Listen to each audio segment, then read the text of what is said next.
Hello and thanks for joining us on your channel of choice, Africa Independent Television AIT. Let me welcome you to the Signature Show this Sunday. My name is Mwaboze Njoko. Now, in this edition of the program, Nigerian Supreme Court gives a landmark judgment, rules that the Independent National Electoral Commission has the power to deregister political parties. IPOB reports in the media, the Nigerian police and Imo newspaper vendors, the arrest of former Lagos Island East Local Council Development Area for drug trafficking, plus the death of Lieutenant General Joshua Dogonyaro. It is a full package, and I'm sure that you'd want to invest your time with us. Just stay with us.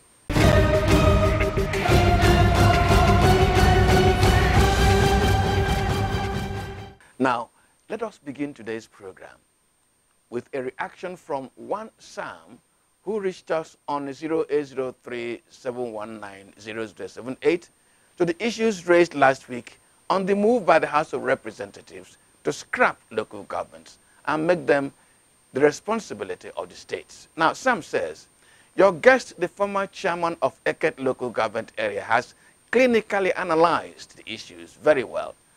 It is the corrupt activities of the state governors that have starved the local governments of funds to work with. Therefore, I suggest that the Joint Allocation Accounts Committee, JAC, be scrapped so that money of the councils goes to them directly.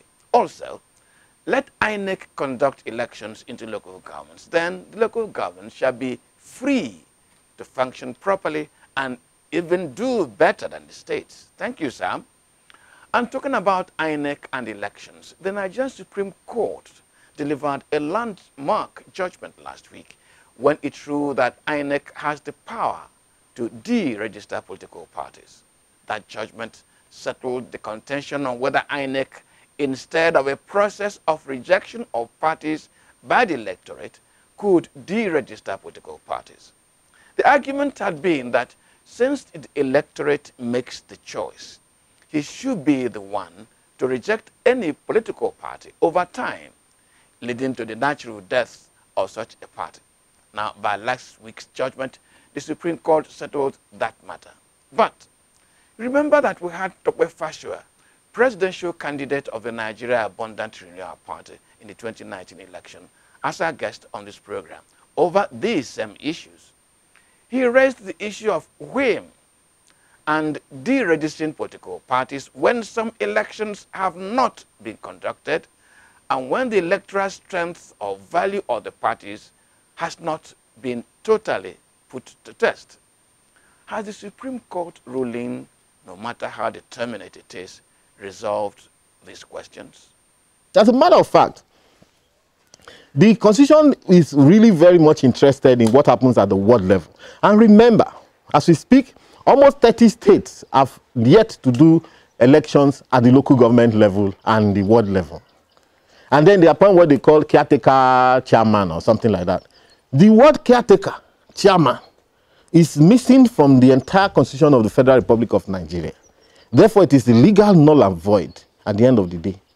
Are we concerned about that level of governance? What you're saying, therefore, that elections should also be conducted at a local government and world levels before INEC can then have the basis to say it can deregister. Absolutely. In fact, the Constitution, the Constitution is designed to make everybody sit up. You know, many times they say that our constitution is a military constitution, is a rubbish constitution. In fact, the biggest problem in this country is the one that is inside the constitution. Let us follow it first. Anyway, any other appeal on this matter has to be in heaven, but that to be posthumous. And it grieved me last week to read of the death of a world-class general, a great military tactician and a motivator of men, Lieutenant General Joshua Dogonyaro. And I know that my colleague Nkem Agetua, wherever he may be, will also be grieved, for we were among a number of other Nigerian journalists who landed the Monrovia airport with Joshua Dogonyaro as commander of ECOMOG to restore peace to Liberia. And what a good job Joshua did in Liberia. He and his troops, like Victor Malo, made us so proud of Nigerian Army.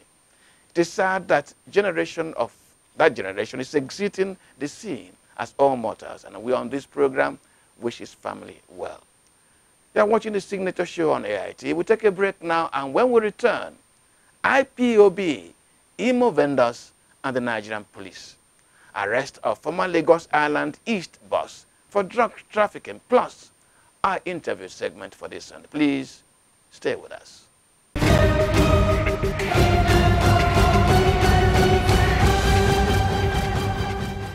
Now, we have allowed cool-headed reasoning to return after the bursts of indignation over the arrest of some vendors in Owerri, Imo State, for distributing newspapers which published stories on the indigenous people of Biafra, IPOB. Now, the Imo State Police Command said the police operatives who arrested those vendors were not from that command, and the state government distanced itself from that police operation. Now, I do not know what premium the Nigerian police of today, and indeed governments in today's Nigeria, place on informed public opinion. Now, just before the arrests, the federal government, through the National Broadcasting Commission, had displayed a hardly necessary sensitivity to the issues of allowing the statements of IPOB to be put in the public space. The commission slammed a punitive fine on Channels Television for interviewing an official of that group. Then the Owerri vendors arrest. Now, if the Nigerian government allows IPOB to get under its skin, the government could make that group more and more popular while recruiting more dissent for its own position. That's how these things work. For instance, I'm seeking out the leadership of the Fulani National Movement to feature them on this program. Will I be found guilty of any offense? Well, as we are chewing on that, let's recall that we had said on this program that Nigeria's security challenge could be compounded if drug barons, organized drug barons, seize the social, economic, and political space. As operatives of the National Drug Law Enforcement Agency, NDLEA, arrested former vice chairman of Lagos Island East Local Council Development Area, Asheku Kehinde, last week, with 1 kilogram of cocaine heading to the UK. It appeared that the chicken had indeed come to roost.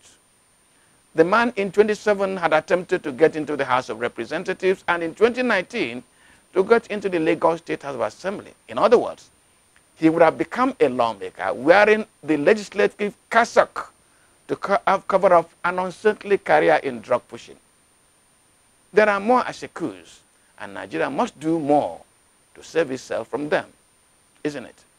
This is the Signature Show on AIT. Next is our interview with today, focuses on getting national priorities right and thinking more deeply about our security challenges. Our guest is the governor of Kebbi State, Senator Abubakar Atiku Bagudu. Stay with us.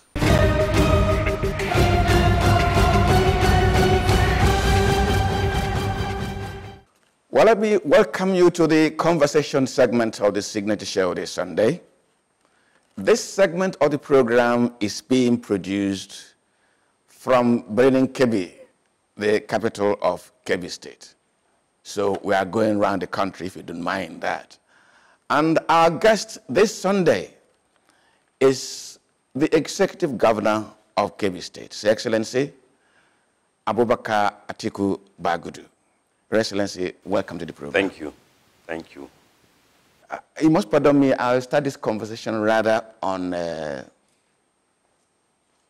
sad note. We got to know that there was a bandit attack in the southern tip of your state. I must commiserate with you about some lives that were lost. Thank you. And the communities that were affected. Well, let me ask you, did that attack come to you by surprise? Well, it comes as a surprise because security agencies were ambushed because they are not expecting the attack. The Nigerian security forces have been doing a commendable job in neighboring Niger State, where they were chasing bandits and bombing them, and ground operations were taking place. And the area where this attack took place is 1.2 kilometers away from Niger State. So the bandits moved into Kebbi State, and regrettably, they took our security police in particular by surprise, and we had that tragic incident. But our nation has been challenged by multiple sources of insecurity, even though progress is being made in some area, even though commendably the security agencies are working. The President Muhammadu Buhari, has been providing leadership. Vigilante and self-help groups have been helping across the country. But the attack is an illustration that we need to do more. Your Excellency, we need to do more. Now, while we visited that area of the state that was affected, there was this conversation between us and the locals that most of them have sold off their cattle because of fear that they could be attacked. And there was finger being pointed at some Fulani rascals. The Fulani I have always known is a simple neighbor who does his animal grazing and lives in peace with you. How did the Fulani begin to evolve from a simple pastoralist into this kind of hardcore bandit? I think sociologists will be better skilled at answering this question, because both the morphology and evolution of crime will suggest that with time, criminal groups come together and learn from each other. Skills, they are not indigenous to one group. So maybe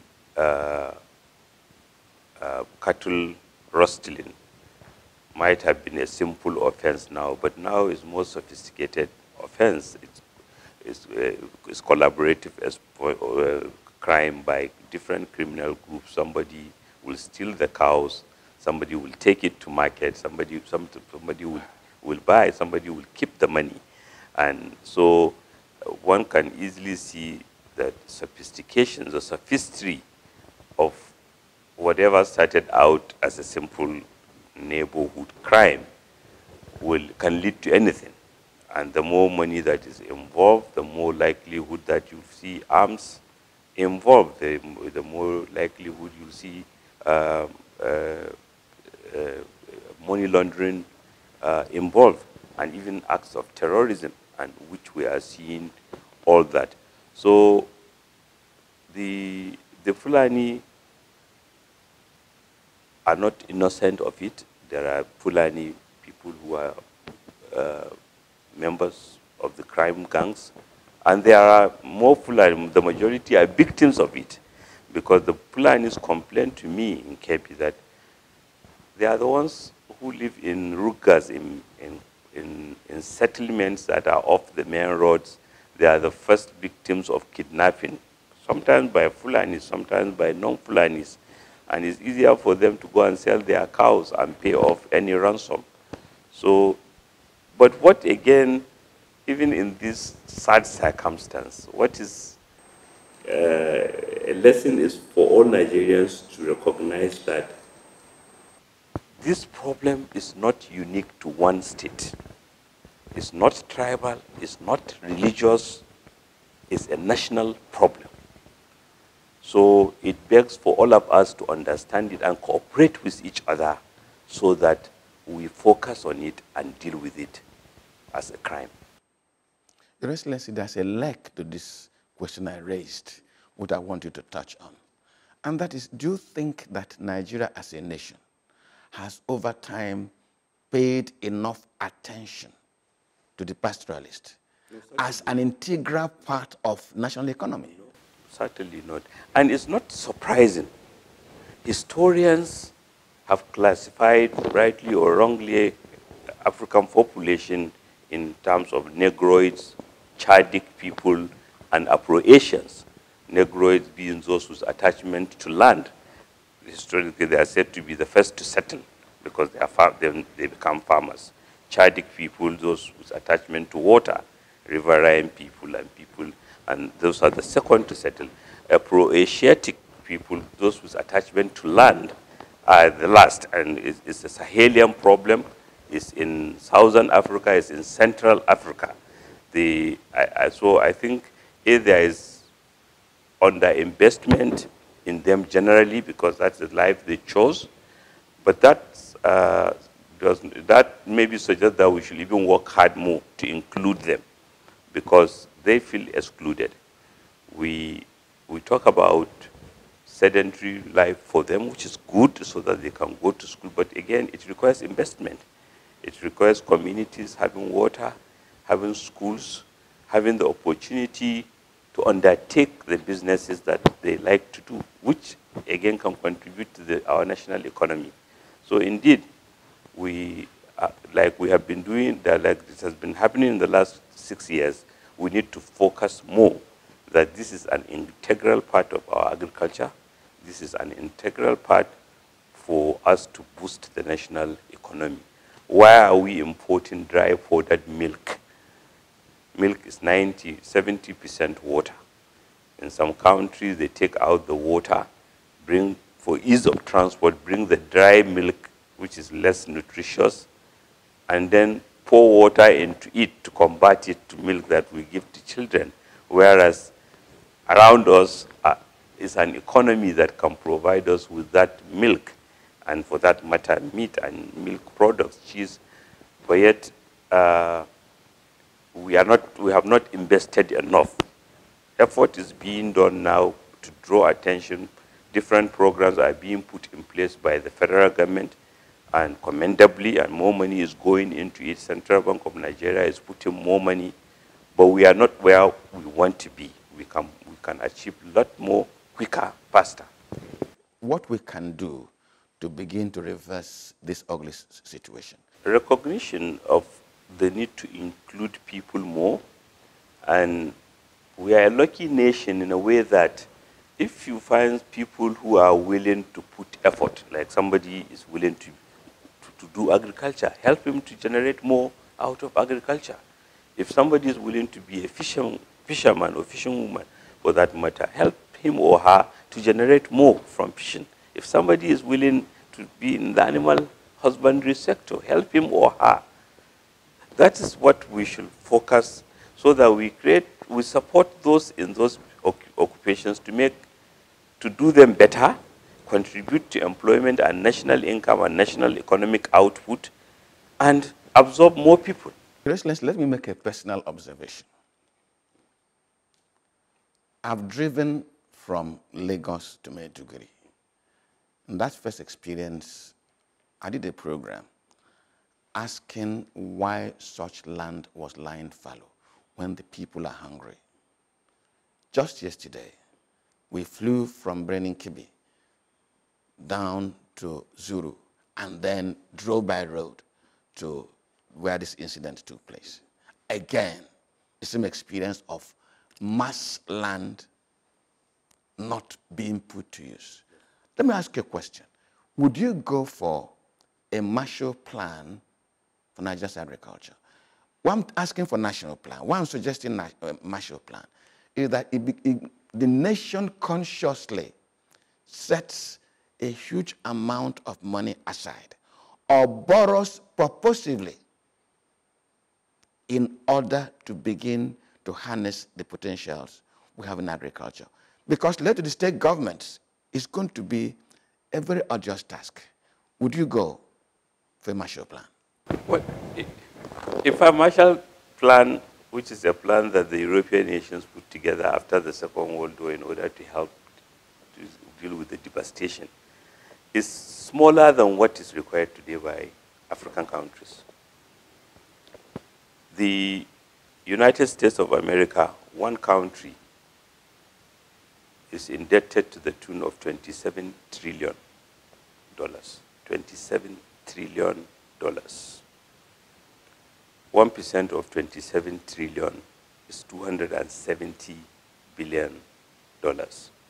Nigeria is indebted to the tune of about $89 billion, less than half of a percent.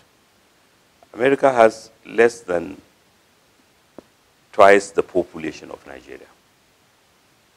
So that tells you we are putting too little money. As I said to you earlier, we are trying to solve a $1 trillion problem with $1 million, and it won't work. We need to change our mindset about borrowing. We need quantums of money vastly in excess of what we are investing now, and therefore we must go out there collectively, government, our intellectual assets, to tell the world that we need better and more equitable access to the world capital market. We are able to borrow or generate more funds and invest more, and we are able to pay for them. We are not looking for aid. We are looking for resources that are available to other nations that ought to be available to us. Just last year, in dealing with the coronavirus pandemic, we have seen countries raising sums of money that are beyond their annual national budgets to deal with the pandemic, which Nigeria does not have access to. We have borrowed, yes, thank God. Some accounts of the World Bank have been helpful, and some ADB and some other lenders, but it's too small. We need the Nigeria. One of the things that stands Nigeria out in the world is that we have what economists call absorptive capacity, a very strong absorptive capacity. That means we have the capacity to absorb investment. If you put $100 billion in Nigerian railways, there's need for it, and it can pay for itself. If you put that sum in our power sector, it can pay for itself. If you do that in our refining, it can pay for itself. If you do that in the agricultural sector, whether farming, with one crop can deal with that money and will generate more output and pay back. So yes, we need to draw attention of the world that, look, we need more money, and also mobilize our countrymen and women to argue more forcefully so that we can generate this money that we can. Your Excellency, I think it also requires national buy-in, because each time we raise matters like this, you will see politicians like yourself say, look, Nigeria has borrowed. Even the one that we've borrowed, what have they done with it? My place is backward and they're borrowing. Nigeria is not over-borrowed. Nigeria is not over-borrowed.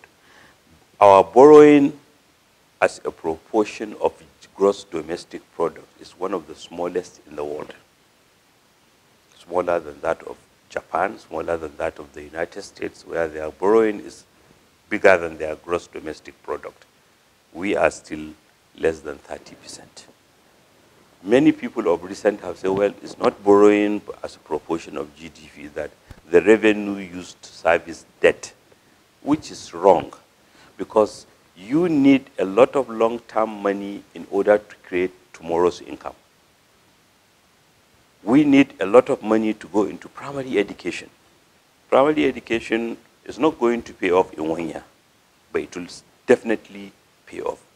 So that's why I said our intellectual effort, our universities, you key in, weigh in into this debate, our leading lights in media, in literally society, should sit and less angrily look at this thing. Sometimes when this is said that we are borrowed, it's as if we are, it's just as an expression of anger rather than. Greece is a smaller economy than Nigeria. But after the 2008 financial crisis, Greece borrowed close to $300 billion. and they all felt it's reasonable to give Greece that money. Ireland, another country whose economy is smaller than that of Nigeria, they borrowed about $240 billion. You may not necessarily have to put the money in government's hand, but by God, we need this money. And the sooner we begin to quit our angry approach and mobilize ourselves and the world not to ignore us and help us with quantums of money that is sensible, that we can repay, that will generate higher return for the owners, the better. Because around the world there are pension funds, there are sovereign wealth funds, there are private equity firms who are earning less than 2% return per annum. If you put money in Nigeria, you can get 6% upwards. Your Excellency, I was about to take a break, but I'll not do so now. What I want to do is to push this financial conversation a little forward. And let me quote the Minister of Finance, who about 3 weeks ago hinted at reduction in the salaries of civil servants. And her logic was that Nigeria's resources were not getting any better. Your brother governor, Nasir El-Rufai of Kaduna State, has gone ahead to disengage about over 4,000 workers. And it's reason that government resources were dwindling. Do you think that Nigeria needs to take a second look at its reward system? Let me tell you why I'm saying so. Labor is up in arms, saying, no, you cannot reduce workers' salaries. No, you cannot retrench workers. Rather, take a second look at the number of political appointees, their appetencies and their wages, that what is consuming national money is a kind of a profligate approach to public administration, especially in favor of politicians. Are we in the woods financially? I think it comes back to my previous answer in my view. Once the quantum of resources available to any unit, family, community, government, is too little compared to its need, you will hear all kind of self-interest arguments. And that's what we have. Nigeria's budget, federal budget, for 2021 is 13.588 trillion naira, which is about $35 billion. That's what the federal government intends to spend in 2021, with about 30% of it to be borrowed. So meaning that the revenue is about 8 trillion, or about $22 billion. How big is $35 billion? Assuming all of it come in, assuming all of it is spent, for a country of 200 million. Brazil, a country of about 210 million, their federal budget is $659 billion. Of course, under Buhari administration, budget performance have been improving commendably. But even under Jonathan, when oil prices were as high of $147, we didn't have enough to meet our need. Talk less of when the resources are quite small. Are the politicians the problem? I don't think so. Because what is the budget of the National Assembly as a proportion of our national budget? About 128 billion naira, less than 1%.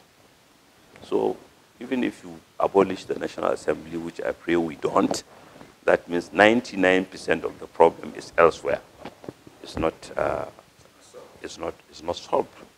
So what is the problem? I think the problem is that we pray that the Minister of Finance, very, very defendable, transparent, our Zainab Shamsuname will one day find $200, $300 billion to give President Buhari to spend, and then subsequently incoming presidents will have bigger sums, and then we'll have less of these angry arguments. Your Excellency, just before I take that break I talked about, how are you faring in Kebbi State in relation to dwindling resources, paying your salaries, and meeting your development objectives? Well, we are not different from the pains and the agony that our nation is going through.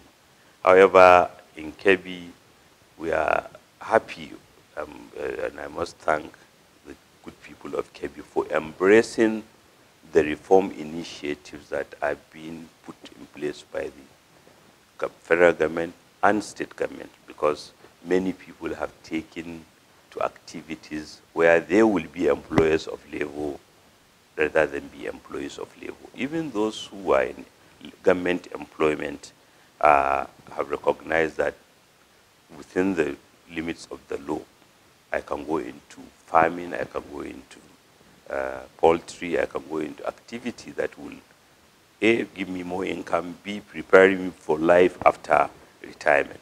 And then 3, we have very, very good understanding. The budget system is transparent, so the labor supports us, they understand what we are going through.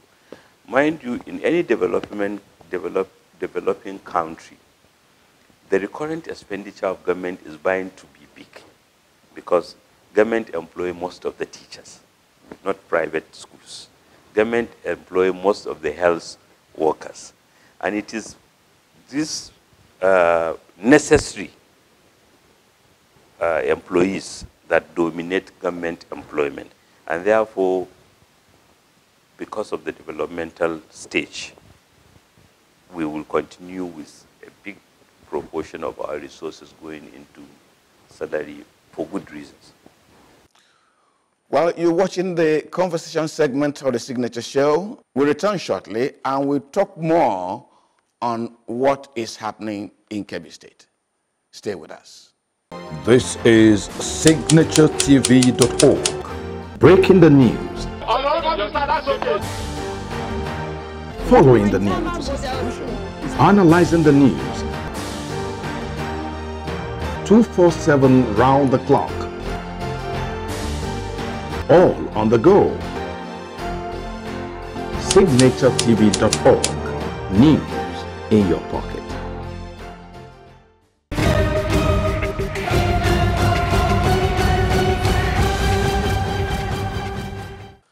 You are welcome back. Now, Your Excellency, I said we'll now converse on the goings on in Kebbi State. In this paucity of resources, state governments naturally are scrambling for investors to come into their states. And for them to succeed, they must be making certain offers to the investor.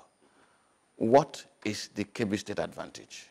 What are the incentives you are putting out there to attract the investor, either locally or internationally?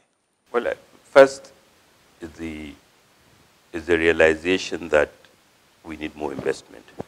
And therefore, all our stakeholders in Kebbi, starting from the governor, deputy governor, members of the State Executive Council, members of the State Assembly, our senator, members of the National Assembly, senators, House of Reps, chairman of local government, wives of governor, and senior government officials, emirs, religious leaders.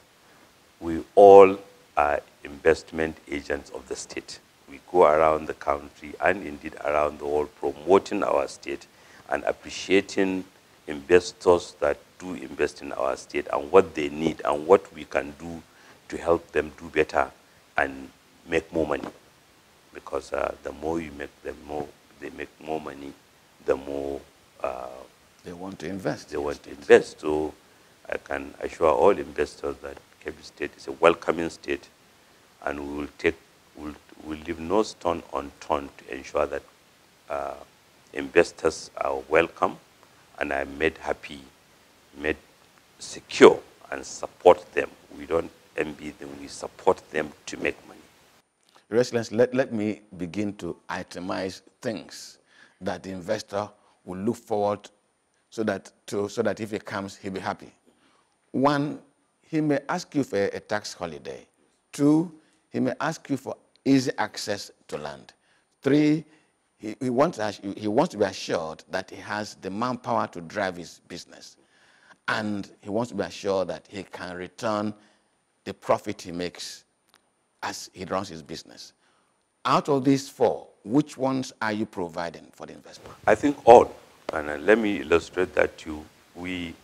The first major investment that happened after President Muhammadu Buhari took office is an investment by the company Wakot Limited in a rice processing facility in Argungu. And that rice processing facility took 11 months from conception to commissioning because land issues were dealt with promptly. State government support was there. Tax issues were looked into. And where we don't have local employees, we support companies to bring employees from elsewhere, anywhere in Nigeria, or even if it is foreign talent. The companies are global players, and occasionally they may need skills that are not local yet, or they are operating in other parts of the world that belong, that are their employees, and they draw attention to more opportunities for our younger ones to invest in skills. And ever since then, we have seen more investors. We have seen local companies expanding and doubling capacity, and we have seen more investors coming.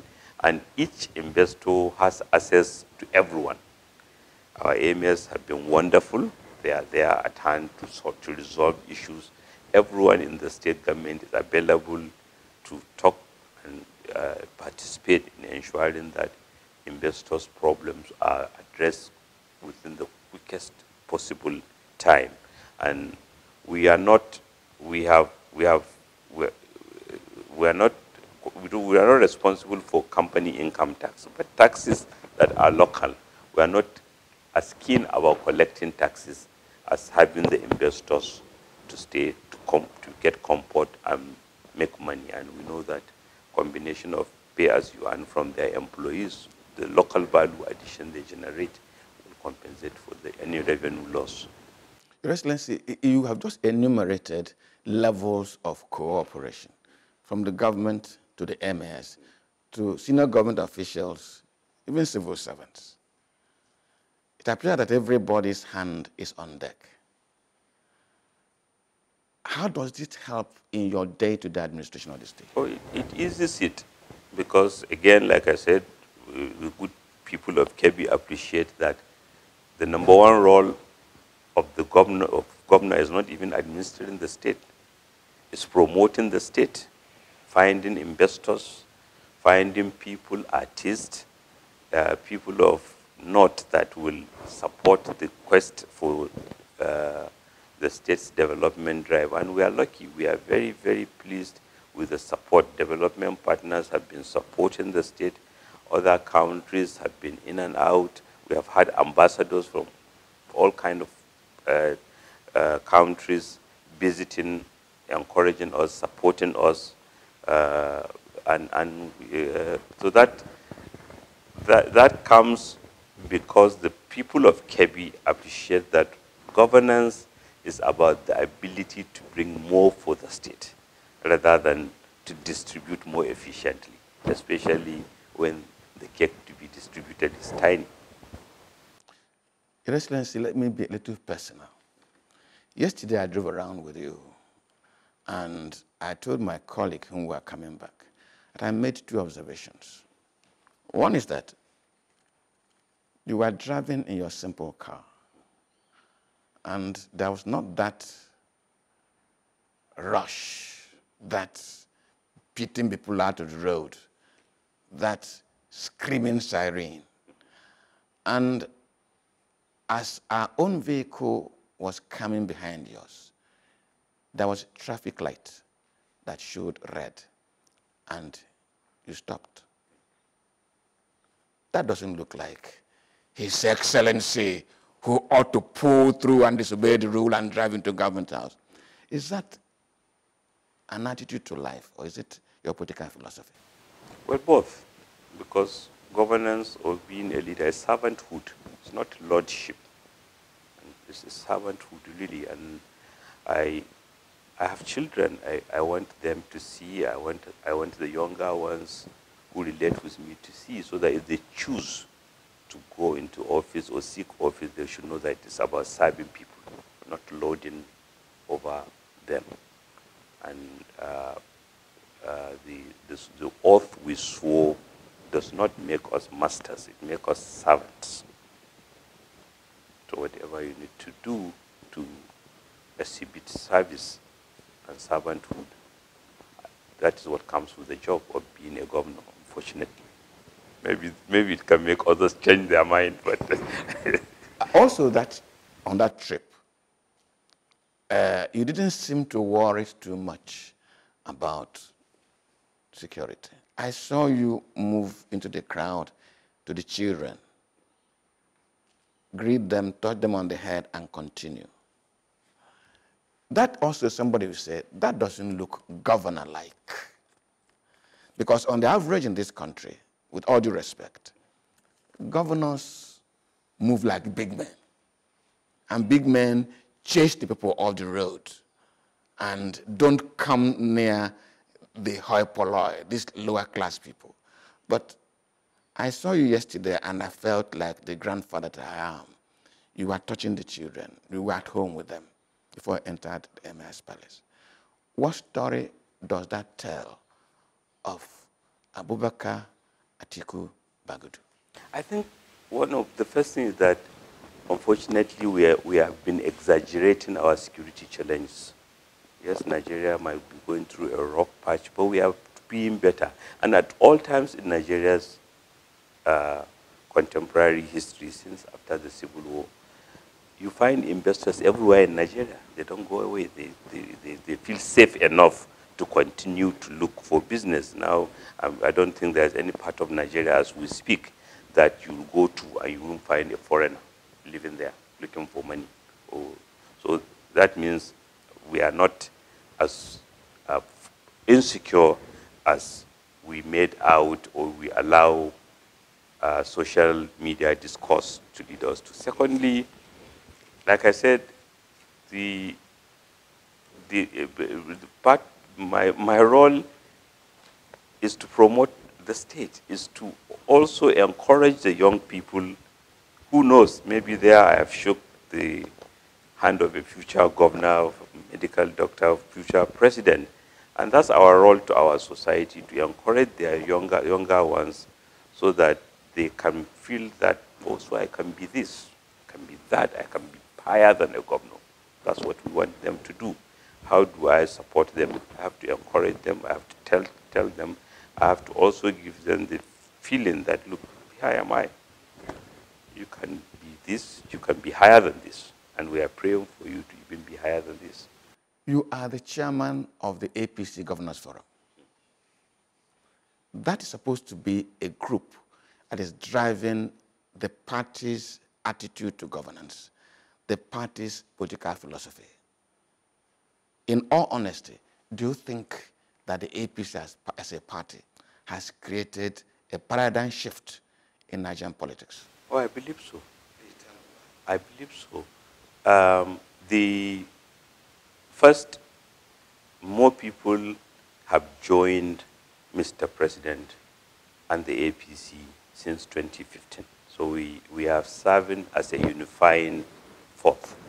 I recall less than 3 months, or shortly about 3 months ago, when we went to receive Benga Daniel into the APC, former governor of Ogun State, former Director General of the Atiku Abubakar presidential campaign.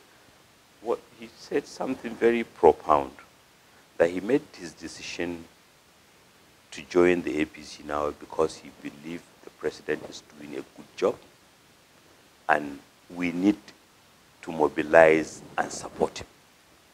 We have seen how there is a warm-up in relationship between President Buhari and former President Goodluck Jonathan and other political leaders. President Buhari treats all the 36 governors equally. Just about 6 months ago, we saw a story of Rivers State being refunded $78 billion for roads. I'm still chasing $7 billion, less than 10% of what Rivers is chasing. But because for Buhari, the people of Rivers are as good as the people of Kebbi State, he treated all equitably. So the party has served as a unifying force. Mr. President's transparency is not in doubt, cannot be questioned. And governors of the APC are mindful that they are all ambassadors of the party's philosophy and President Muhammadu Buhari's personal conduct and leadership.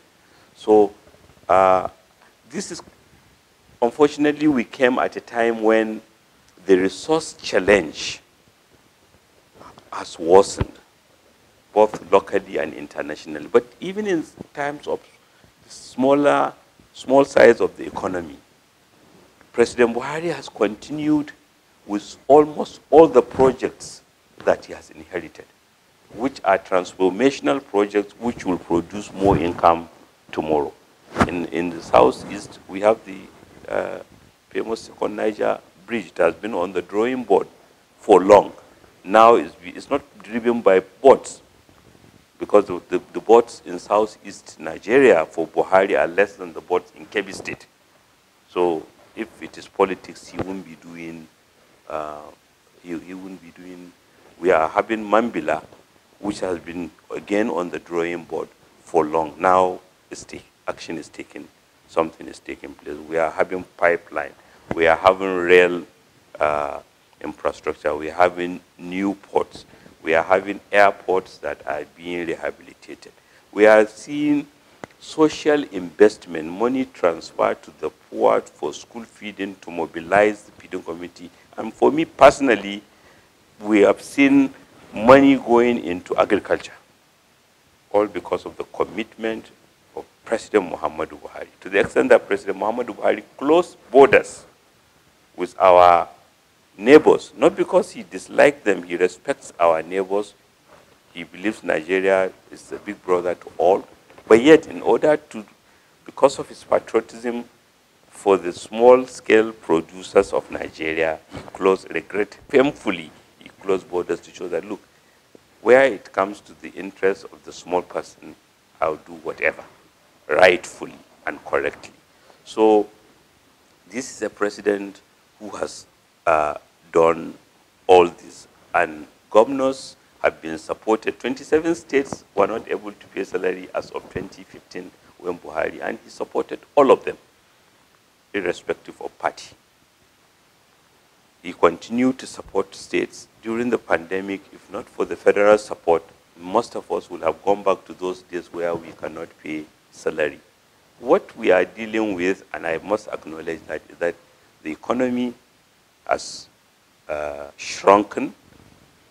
And my best example is that when I look at the finances of Kebbi State, in 2014, which is the last full year in office of my predecessor, Kebbi State got almost 47 billion naira. At the then exchange rate of 150, that's about $300 million. In 2016, which is my first full year in office, Kebbi State got 36 billion naira, which at the then exchange rate is about $98 million. So something must give way.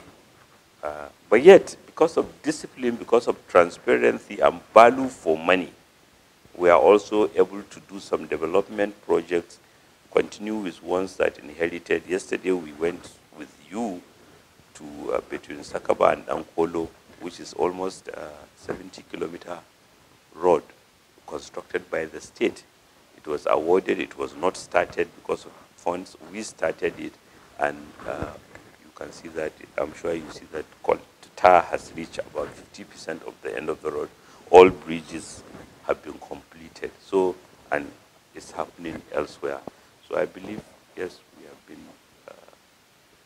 true to our promise.